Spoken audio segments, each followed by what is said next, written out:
Hello my dear student, मैं मनोज शर्मा आपके अपने YouTube channel maths planet institute पर आपका हार्दिक स्वागत करता हूं।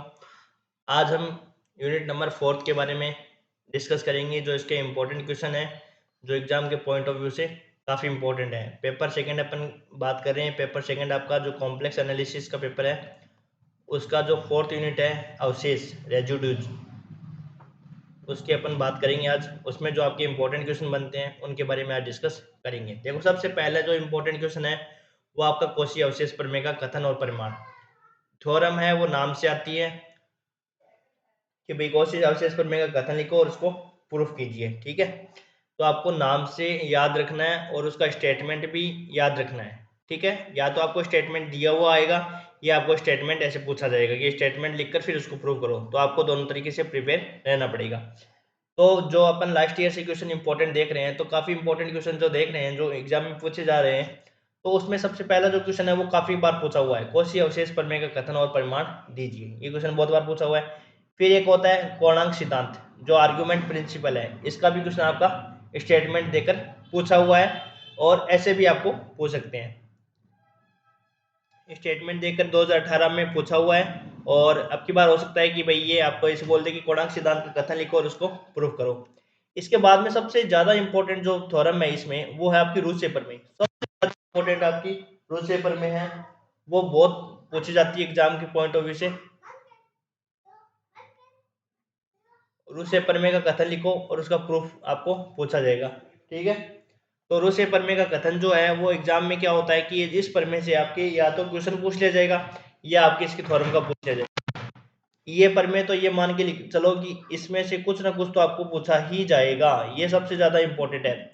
क्या होता है कि जैसे एक साल क्या होता है कि रूसे प्रमेय से आपके रिलेटेड क्वेश्चन पूछ ले देते हैं, तो एक बार क्या होता है आपको प्रमेय पूछ लेते हैं। तो ये वाला टॉपिक तो आपको तैयार करके जाना है। यदि आपको पूरे टॉपिक में से बताऊं इसमें से, तो आप रूसे प्रमेय को है वो अच्छे से तैयार करके जाइए। रूसे प्रमेय को और उसके एग्जाम्पल सारे है वो अच्छे से तैयार करके जाओ।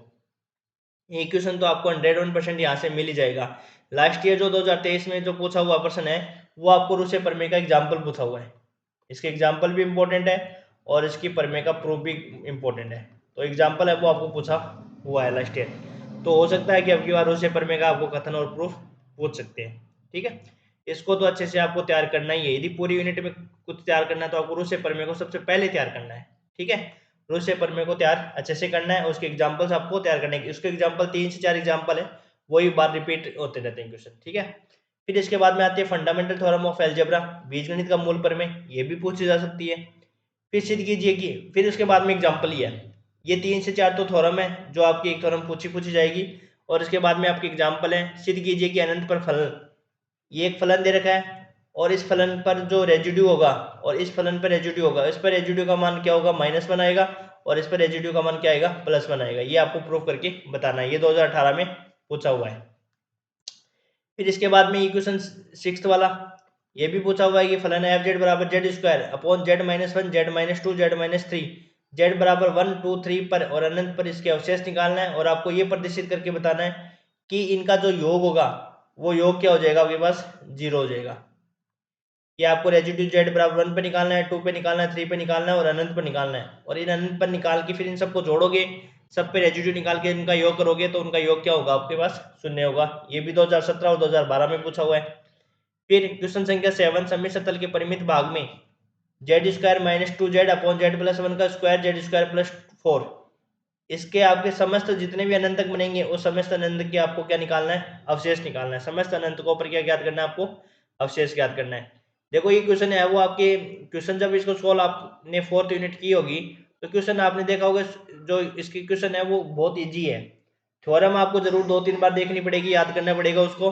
और इसके अलावा जो एग्जाम्पल है ना, वो आप एग्जाम्पल आराम से कर सकते हो, इजी एग्जाम्पल है, इनको अच्छे से कर सकते हो। जो क्वेश्चन संख्या 8 है उस वो भी काफी इंपॉर्टेंट है। ये क्वेश्चन आपका आ सकता है एग्जाम में। क्वेश्चन संख्या 8 है वो काफी इंपॉर्टेंट है, ये क्वेश्चन आपको पूछा जा सकता है।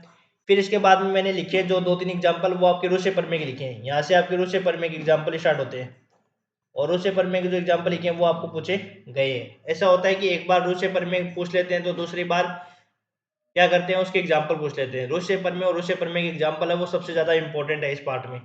तो रूसे प्रमेय के द्वारा सिद्ध कीजिए कि समीकरण, ये समीकरण दे दी और इसके आपको ये बताना है कि इसका एक मूल तो अपन जानते हैं कि एक बीजगणित का मूल प्रमेय होती है कि कोई n घात की समीकरण है तो उसके कितने रूट होंगे, उसके रूट आपके 5, जितनी घात का वो समीकरण होगा उतने ही उसके रूट होंगे, तो इसके कितने रूट आएंगे, 5 रूट आएंगे। अब 5 रूट में से एक रूट तो आपको इस डिस्क में भी, अब एक डिस्क, ये जो डिस्क दे रखी है ना, इस डिस्क में होगा, और जो 4 रूट होंगे वो आपकी इस वलयिका में होगा, एनुलस में होगी। तो इस प्रमेय के द्वारा ये बताते हैं कि वो जो जितने रूट होते हैं वो कहाँ पे आपका उपस्थित होगा, मतलब सर्किल में होगा, स्ट्रेट लाइन में होगा, या डिस्क में होगा, कहाँ पे स्थित होगा, ये आपकी प्रमेय बताती है। तो क्वेश्चन संख्या 9 और क्वेश्चन संख्या 10 ये दोनों एग्जाम्पल काफी बार पूछे हुए हैं। ठीक है, जब आप रोचे प्रमेय को करोगे तो आपको आराम से समझ में आ जाएगा। और उसके नॉर्मल से नॉर्मल क्वेश्चन है वो लास्ट ईयर पूछा हुआ है, 2023 वाला जो पेपर है उसमें आपका रूसे प्रमेय का एग्जाम्पल ही पूछा हुआ है। तो रूसे प्रमेय को आपको अच्छे से तैयार करना है, बहुत इंपॉर्टेंट है, चाहे तो आपको प्रमेय पूछ ले जाए, चाहे आपके एग्जाम्पल पूछ ले जाए। और इतने क्वेश्चन यदि आप तैयार करके चल जाते हो तो ये मान लो आपका क्वेश्चन है वो कहीं ना कहीं यहाँ पे इसमें से आ जाएगा, इससे बाहर कुछ नहीं जाएगा। अब मैंने तो आपको करनी है, क्योंकि देखो मैं हर जो यूनिट है उसमें से मैं आपको 3 से 4 तो थ्योरम बताता हूँ, और 4 से 5 में आपको एग्जाम्पल बताता हूँ। तो एग्जाम्पल तो क्या होता है कि एग्जाम्पल में तो ज़्यादा मेहनत करने की जरूरत नहीं होती, क्योंकि एग्जाम्पल तो एक बार दो बार पढ़ने से आपके याद भी रहते हैं वो, पर मेरे को आपको 1 से 2 बार पढ़ना पड़ता है, ठीक है ना। तो एग्जाम्पल यदि इस टॉपिक में आप कहीं से भी कुछ भी नहीं पढ़े हो तो एक टॉपिक मेरे कहने से पढ़ के जाना, रूस पेपर में है उसको अच्छे से तैयार कर जाना, एक क्वेश्चन तो आपको आराम से मिल जाएगा। फिर ये क्वेश्चन संख्या जो 11 मैंने लिखा है ये प्रमेय भी लेटेस्ट ईयर में आ चुकी है, इसलिए मैंने इसको लिख दिया, तो इसको भी एक बार देख लेना अच्छे से, और ये आपका कंप्लीट अच्छे से तैयार कर लेना। ठीक है, किसी ने कुछ भी नहीं किया अभी तक वो पहले ही स्टार्ट करे रूस पेपर में को, डायरेक्ट आप रूस पेपर में को याद कर सकते हो, रूस पेपर में और उसके एग्जाम्पल, रूस रूस पेपर में और एग्जाम्पल, एक चीज तो ये तैयार कर लेना। और दूसरा यदि आप है ना प्रमेय कुछ याद नहीं करो तो इसके जितने भी एग्जाम्पल्स है ना भाई, 5 से 7 एग्जाम्पल है, रूस पेपर में के तो है ही अलग एग्जाम्पल, और इसके अलावा जो एग्जाम्पल बनते हैं चैप्टर में वो एग्जाम्पल आप अच्छे से तैयार करके चले जाना। इतना भी पोर्शन आपकी तैयार करके चल जाओगे तो आपको एक क्वेश्चन तो आपको मिनिमम, एक क्वेश्चन हो सकता है एक क्वेश्चन मिल जाए, और हो सकता है तो दोनों क्वेश्चन भी आपको जरूर मिल जाएंगे। तो इतना भी यदि कोई भी किसी ने भी कुछ नहीं किया होगा ना तो इतना तैयार कर लेना, ये इतने तैयार करके चले जाओगे ना तो ये आपका एक क्वेश्चन या दो क्वेश्चन दोनों इसमें आ जाएंगे। तो यहाँ तक आप कर लेना, ठीक है। फिर अगले यूनिट नंबर 5 आपको मैं करवा दूंगा। यूनिट नंबर 5 के जो इंपॉर्टेंट क्वेश्चन है वो मैं अगले लेक्चर में अपलोड कर दूंगा। Thank you.